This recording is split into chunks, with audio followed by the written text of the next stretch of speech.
GEFP MIDSP, le dialogue public-privé au centre des discussions. Le dialogue public-privé a été au centre des discussions au cours de la rencontre qui s'est tenue hier entre le groupement des entreprises franches et partenaires GEFP et le ministre de l'Industrie et du Développement du secteur privé, Taza Fiarman.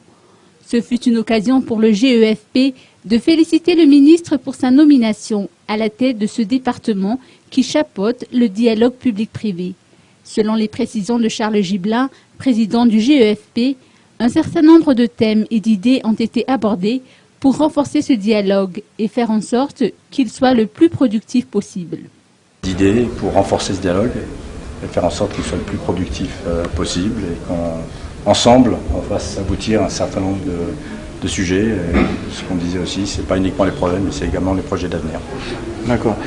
Est-ce que vous avez des projets en tête, Monsieur le Président, par rapport au dialogue public-privé, s'il y en a Je crois que ce dialogue public-privé a le mérite d'exister. J'ai envie de dire, il est en période peut-être encore de rodage. On est en train d'améliorer aussi toute la partie, je dirais, confiance réciproque pour avancer dans le même sens. Parce que bon, si on fait tout ça, c'est dans l'intérêt de Madagascar, c'est pas dans l'intérêt du secteur privé ou du gouvernement, on fait ça pour Madagascar. Donc voilà, il y a un certain nombre de sujets sur lesquels on peut peut-être s'améliorer et voilà, et avoir ce climat de confiance qui est indispensable pour qu'on puisse aller de l'avant.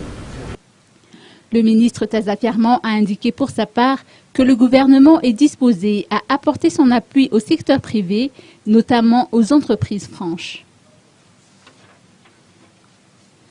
Financement, TCX, une solution pour couvrir les risques de change.